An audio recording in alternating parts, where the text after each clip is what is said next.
Magandang umaga Philippine Air Force. Alamin natin ang magiging lagay at taya na parang ngayong araw ng Sabado, 23 May 2026.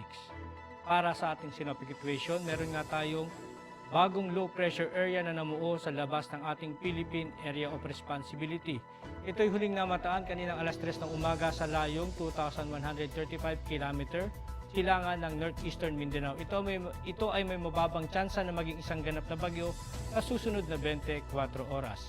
Samantala, yung isang low pressure area na na-monitor naman natin sa loob ng ating Philippine Area of Responsibility ay huling namatan kaninang alas 3 ng umaga sa layong 795 km silangan ng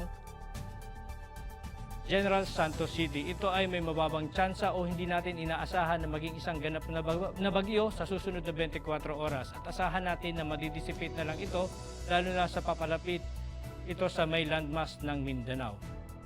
Samantala, yung easterlies o mainit na hangin na nanggagaling sa dagat Pasipiko ang siyang nakakaapekto naman sa buong Luzon at sa natitirang bahagi ng Visayas. Para sa ating general area forecast, asahan natin ang buong Luzon, partikular na nga dito sa Metro Manila at sa Visayas ay makakaranas ng bahagyang maulap hanggang sa maulap kalangitan na may pulupulong pagulan, pagkulog o pagkidlat. At asahan pa rin natin ang mga pag-ulan lalo na sa dakong hapon, dulot ito ng mga localized thunderstorm.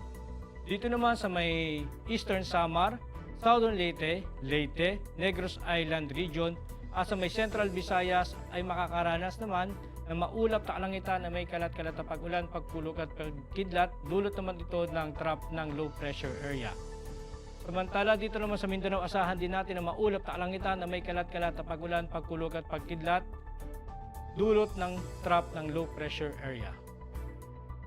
Para naman sa ating flight level wind chart, asahan naman natin dito sa 2,500 to 5,000 feet, ang hangin ay manggagaling sa direksyon na silangan. Asahan din natin ang taglay na lakas ng hangin na maaaring umabot ng 10 to 20 knots. Samantala dito naman sa may 10,000 feet to 18,000 feet, asahan naman natin yung lakas ng hangin ay maaaring umabot ng 10 hanggang 25 knots at manggagaling ang hangin sa hilagang silangan hanggang sa silangan.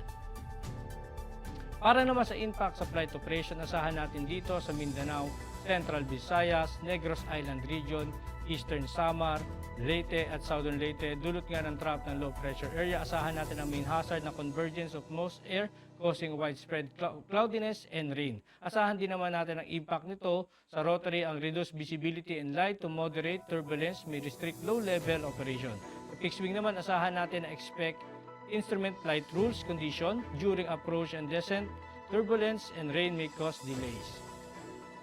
Dulot naman ng easterly sa Metro Manila at natitirang bahagi ng ating bansa, asahan naman natin ang warm and humid air from the Pacific enhancing convective activity.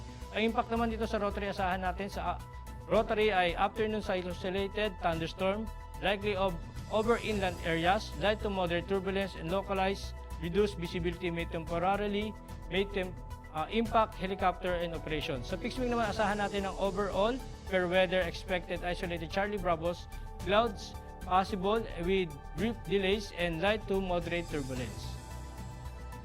Ang araw ay sumikat kaninang 05:27 at lulubog mamayang 18:19. Meron naman tayong 50% increasing moon illumination. At para maging updated sa lagay at taya ng panahon, ipollow lang ang aming social media accounts ng Air Force Weather Center.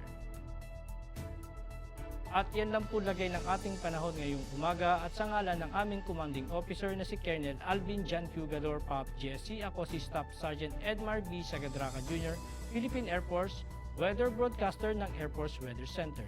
Muling magandang umaga at maraming salamat.